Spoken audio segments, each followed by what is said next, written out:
ప్రేక్షకులందరికీ నమస్కారం. ప్రస్తుతం మన స్టూడియోలో ప్రముఖ ఆధ్యాత్మికవేత్త ఆస్ట్రాలజర్ డాక్టర్ ముల్లపూడి సత్యనారాయణమూర్తి గారు ఉన్నారు. గురువుగారితో మాట్లాడేద్దాం. నమస్కారం గురు. నమస్కారం మణికంఠ గారు.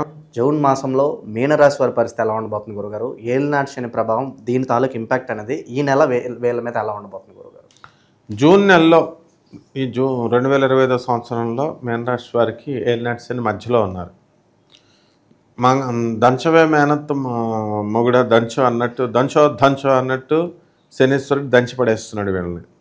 మొట్టమొదటి పాయింట్ అది. రెండవ పాయింట్, జన్మంలో శని ఉన్నాడు. రేపు చేద్దాం ఎల్లుండి చేద్దాం అంటూ బద్దకించేస్తూ ఉంటారు. పోస్ట్పోన్ అవుతూ ఉంటాయి పనులు. పోస్ట్పోన్ పనులే కదా వీళ్ళు చేసే తిండి కూడా రేపు తిందాం తర్వాత తిందాం అంటూ అలా బద్ధకం అన్ని వ్యవహారాల్లో కూడా వస్తాయి. తర్వాత తిందాం అని పడుకుని పోతూ ఉంటారు. మానసికంగా ఎలా ఉంటారు వీళ్ళు? మరి ఏలినాటి శని జరుగుతున్నప్పుడు మానసిక ఉత్సాహం ఉండదు, నీరసంగా ఉంటారు. ఏదో అనవసరమైన విషయాలకి మళ్ళీ పోనీ లవర్ హ్యాండ్ ఇచ్చిందో అంటే పోనీ దానికి ఒక తగ్గట్టు ఏదో బాధపడ్డాడంటే ఒక అర్థం ఉంటుంది. పక్కింటోళ్ళు ఎవరు హ్యాండ్ ఇస్తే ఈడు బాధపడతాడు. అట్లా అనమాట. తన ఉద్యోగం పోతే బాధపడాలి, పక్కనోడు ఉద్యోగం పోతే బాధపడతాడు. ఇలాగా అన్నెసరీ విషయాలకు కూడా ఈ యొక్క మీనరాశి వాళ్ళు బాధపడడానికి అవకాశాలు ఉంటాయి. ఇది ఏలినాటి శని ఆఖరి దశలో జరిగేటటువంటి ఫలితాలు. దీనికి గురుబలము అనేటటువంటిది అర్ధాష్టమంలో ఉన్నాడు కాబట్టి గురుగ్రహం ఇంకా పూర్తిగా పంచుకోలేదు. అండ్ నెక్స్ట్ దగ్గరికి వచ్చేసరికి ఈ యొక్క కేతు అత్యద్భుతంగా ఉన్నాడు కాబట్టి వీళ్ళందరూ కూడా ఈ మీనరాశి వాళ్ళకి శత్రుబల పైన ఆధిపత్యము సాధిస్తారు. వీళ్ళు శత్రు సంహారం జరుగుతారు. తర్వాత ఏరి పారేస్తారనమాట వీళ్ళంతా. ఆ తర్వాత విదేశాల సంబంధించినటువంటి వ్యవహారాల్లో సక్సెస్ ఉంటుంది వీళ్ళకి. సో టాప్ స్టాండర్డ్గా వెళ్ళిపోతారు, దూసుకెళ్ళిపోతారు వీళ్ళు. ఎక్స్పోర్ట్స్ ఇంపోర్ట్స్ బిజినెస్లు బ్రహ్మాండంగా ఉంటాయి. అనుకున్న పనులన్నీ కూడా మీరు సాధించుకుంటూ వెళ్తారు. అంటే ఓర్పు బాగా పెరుగుతుంది. అయితే ఫారిన్ సంబంధమైనటువంటి వ్యవహారాల్లో వీళ్ళు తెగ ప్రయత్నాలు చేస్తున్నారు చాలామంది ఈ యొక్క మీనరాశి వాళ్ళు. ఇవి సక్సెస్ అవ్వడానికి కూడా కారణాలు ఉన్నాయి. అయితే రాహు కుంభరాశిలో ఉండడం వల్ల వీళ్ళకి మానసికమైనటువంటి ఆలోచనలు చాలా ఎక్కువగా ఉంటాయి. మానసికంగా చాలా బాధపడుతూ ఉంటారనమాట. ఇప్పుడు వాళ్ళు పోలీసు ఉద్యోగం చేసినా, లాయర్ల ఉద్యోగం చేసినా, జడ్జీల ఉద్యోగం చేసినా రాహు పీడిస్తూనే ఉంటాడు కదా. ఏలినాటి శని పీడిస్తూనే ఉంటుంది కదా. వీళ్ళ ఆఫీసర్లన్నీ రాహు వదిలేస్తాడా? వదలదు. కానీ మనం మంచి కర్మ చేసుకున్నటువంటి వాళ్ళని మాత్రం వదిలేస్తాడు. కాబట్టి ప్రతి ఒక్కళ్ళు కూడా ఈ ఏలినాటి శని చాలా కష్టాలు అనుభవిస్తావు ఇది అది అని చెప్పడం కాదు, ధర్మం చేయమని చెప్పాలి.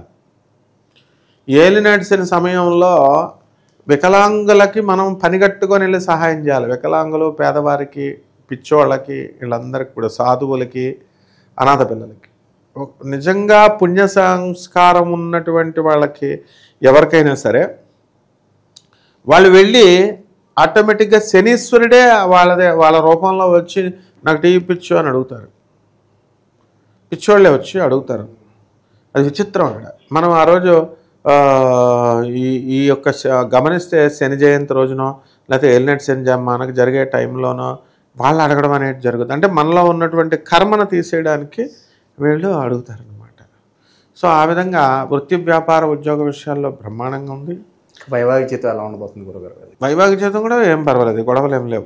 ఏలినాటి శని జరుగుతున్నంత మాత్రాన ఏ విషయాల్లో మరి బాగా జాగ్రత్తగా ఉండాలంటారు వీళ్ళు? ఈ సమయం అసంతృప్తి ఉంటుంది ఎక్కువ, మనసు పీడిస్తూ ఉంటుంది. అంటే ఉల్లాసంగా ఉండదు. అదొకటే. బాగా డబ్బులు వస్తాయి బస్తాల కొద్దీ, కానీ తృప్తి ఉండదు. ఎక్కడో ఏదో పోగొట్టుకున్నట్టు ఉంటుంది అనమాట. మొత్తం అందరూ ఉంటారు చుట్టూ, మనుషులు అంతా కూడా ఎక్కడో ఏదో లోపం, ఆ లోపం అనేది కనబడదు అనమాట. ఆ విధంగా వ్యాపారాలు, బట్టల షాపులు, ఆ తర్వాత ఈ యొక్క హోటల్ ఇండస్ట్రీ ఇలాంటి బిజినెస్లు అన్నీ బాగుంటాయి.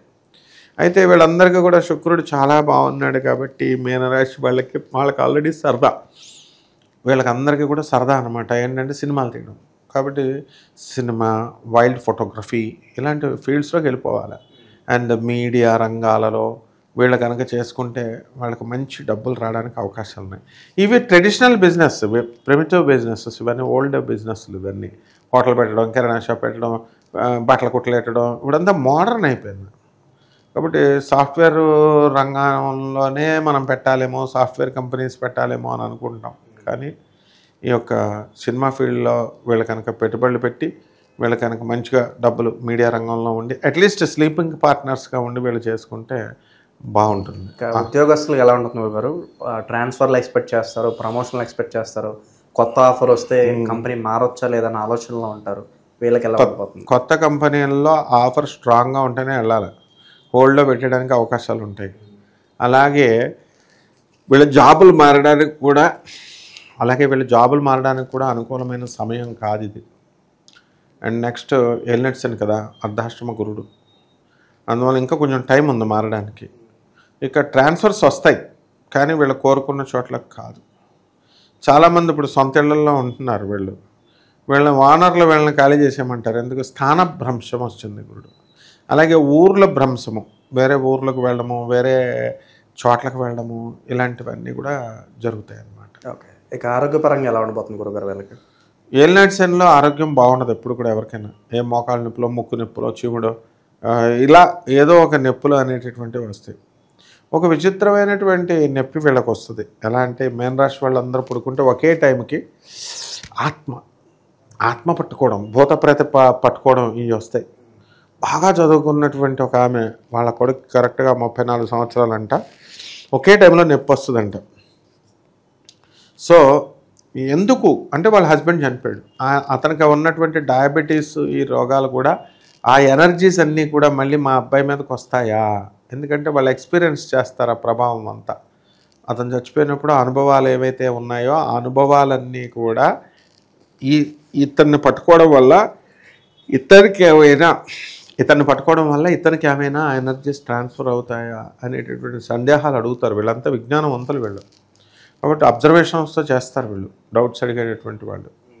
సో అలాంటివి జరగడానికి అవకాశాలు ఉన్నాయి. భూత ప్రేత పిశాచాలు కూడా పట్టుకోవడానికి అవకాశాలు ఉంటాయి. మొన్న ఒకడు వచ్చాడు రామయ్య గారు నా దగ్గరికి, నేను వీరబ్రహ్మేంద్ర స్వామి వారి గురించి చెప్తాను, లేకపోతే ఈ యొక్క మాణికేశ్వరి మాత వైభవం గురించి చెప్తాను అన్నాడు. సరే చెప్పాను. వెళ్ళి ఆ తర్వాత మీడియా ముందు కూర్చుని ఏం చెప్తున్నాడు, నేనే వీరబ్రహ్మేంద్ర స్వామి ఆత్మని, అలాగే వీరబ్రహ్మేంద్ర స్వామికి నేను నా పేరు ఆ ఆత్మజ్ఞానంలో రాసి ఉంది, కాలజ్ఞానంలో లక్షల మంది చూస్తారు జనం. అంతేకాకుండా గురుగారు మీరు చాలా ఇచ్చేస్తున్నారండి, సూపర్ అండి, ఇప్పుడు అన్నీ కూడా పేకాట ఆడేవాళ్ళు, ఇంకా పనికిమాలిన పనులు చేసేవాళ్ళే ఉన్నారండి, మరి అలాంటి వాళ్ళు అంతా కూడా మీరు ఇదండి కారణజన్మలు అండి, సూపర్ అండి అని అన్నారు. అంటే వీరబ్రహ్మేంద్ర స్వామికి మామూలు గొట్టంగాడికి కూడా తేడా తెలియట్లేదు జనాలకి. ఇప్పుడు ఒక కల్కి భగవాన్ అని ఒకడు వచ్చాడు ఆ కాలంలో, నేను చిన్నప్పుడు, కోట్లు సంపాదించాడు కల్కి భగవాన్ పద్మావతి అని. ఈ వెధవ జనం, చెత్త జనం అంతా లక్షల మంది కూడా వెళ్ళిపోయారనమాట. వెళ్ళిపోయి వాడి బిల్డింగ్లు అవి ఇవి కట్టారు. వాడి దేవుడు అంటే వీళ్ళకి సిగ్గుసారం లేదు. గోగినేని బాబు లాంటి వాళ్ళు పాపం అలాంటి కాదు అని చెప్పినా వీళ్ళు వినరు. అలా ఈ యొక్క మీన రాశి వాళ్ళందరికీ కూడా అలాంటి వాళ్ళు తగులుతారనమాట. ఎలా అంటే మేమే దేవుళ్ళం, మేమే శక్తివంతులం అని అంటే వాడు ఎంత నేను నమ్మనన్నా సరే వాడు లాస్ట్కి ఏదోలాగా నమ్మేస్తాడు. ఇది ఎల్నెట్స్ అనే ప్రభావం. ఇప్పుడు వీటి నుంచి జాగ్రత్త పడితే సరిపోతుంది. ఇక శనికి సంబంధించి ఎలాంటి పరిహారాలు చేసుకోవడం ద్వారా కాస్త ఉపశమనం ఉంటుందంటారు గురుగారు? వికలాంగులకి దాన ధర్మాలు, పేదవారికి కనబడితే వాళ్ళకి దాన ధర్మాలు, అనాథ పిల్లలకి దాన ధర్మాలు, అండ్ సాధువు సత్పురుషులకి పాపం వాళ్ళకి కనబడితే వాళ్ళకి ఎవరు డబ్బులు ఎవరు, మన సెన్స్ తెలిసిపోద్ది మనకి. ఇప్పుడు రోడ్డు మీద ఎవడైతే కనబడతాడో ఏదో 10 రూపాయలు 20 రూపాయలు అని కాదు, మనకు తగ్గిందే ఇప్పుడు ప్రపోర్షనేట్గా. ఇది మెయిన్ రెమెడీ అమ్మా. సెకండ్, మామూలు ట్రెడిషనల్గా జ్యోతిష శాస్త్రంలో చెప్పే రెమెడీస్ మనం చెప్పక తప్పదు. అవి ఎలా అంటే ఏలినాటి శని జరుగుతున్నప్పుడు శని జపం చేసుకోవాలి, శని స్తోత్రాలు చదువుకోవాలి, శనికి కిలోంపావు నల్ల నువ్వుల్ని, నల్లని వస్త్రాన్ని పేద బ్రాహ్మణులకి శనివారం నాడు ఉదయం 8 గంటలకి దానం చేసుకోవాలా. దశమహావిద్యల్లో ఒకటైనటువంటి మహాకాళి అమ్మవారి యొక్క హోమాన్ని వీళ్ళు జరిపించుకోవాలా. ఈ రకంగా ఇవన్నీ మామూలు. రావి చెట్టుకి శుభ్రంగా నీళ్లు పోసి రావి చెట్టుకి 108 ప్రదక్షిణాలు చేసుకోవాలా. ఈ రకంగా చేసుకోవాలి, బిల్డప్లో చేయకూడదు. చాలామంది నువ్వు గమనించు, ఇప్పుడు మేము ఎవరింటికైనా వెళితే ఈ యొక్క పంతుల వృత్తిలో ఉన్నవాళ్ళు, సిద్ధాంత వృత్తిలో ఉన్నటువంటి వాళ్ళు, పీఠాధిపతులు అని దొంగ పీఠాలు, దొంగ ఇవే వ్యవహారాలే కదా. పాపం వాళ్ళు ఎంతో యజమానులు ఎంతో ఏమండి టీ తాగుతారా అండి అని అడిగేవారు. నా చిన్నప్పటి నుంచి చూస్తున్నాను నేను. అబ్బాయి తాగమంటారు, టీ తాగం కాఫీ తాగం. పాలు కలపమంటారా అంటారు, పాలు కలిపి ఇస్తారు, తాగుతారు. మళ్ళీ ఆడు బయటికి వెళ్ళి శుభ్రంగా అన్నీ తాగుతాడు. ఇలాంటి డాంబికమైన ఆచారాలు ఉండకూడదు. ఇది దేవుడు చూస్తాడు, శని చూస్తాడు. అందువలన అసలు మొట్టమొదట ఈ శని అంటే ఏంటో కూడా తెలుసుకోవాలి వీళ్ళు ఇది చేసేటప్పుడు. శని అంటే కేవలం ఏదో మనకి ఈ ఇప్పుడున్నటువంటి సౌర కుటుంబంలో ఉన్నటువంటి ఏదో శని అనుకొని శని శని శని అంటారు. అది కాదు. శని అనేది ఒక పోస్ట్ అనమాట. అంటే మనకి 3200 సౌర కుటుంబాలు ఉన్నాయి. ఒక్కొక్క సౌర కుటుంబంలో మనకు ఆకాశంలో కనబడుతున్న ఒక్కొక్క నక్షత్రం, ఒక్కొక్క సూర్యుడు, దానికి ఒక ఫ్యామిలీ ఉంటుంది మనకులాగా. అందులో శని ఉంటాడు, కుజుడు, శని, పేర్లు ఏవైనా సరే. ఈ అన్ని శనులు కలిసినటువంటి ఒక మహత్తరమైనటువంటి ఒక సిస్టమే శని అంటే. కాబట్టి అంత ఈజీగా ఏదో శని తీసుకెళ్ళి నూనె పోసేయడం ఇలాంటి భావన చేస్తే రిజల్ట్స్ రావు.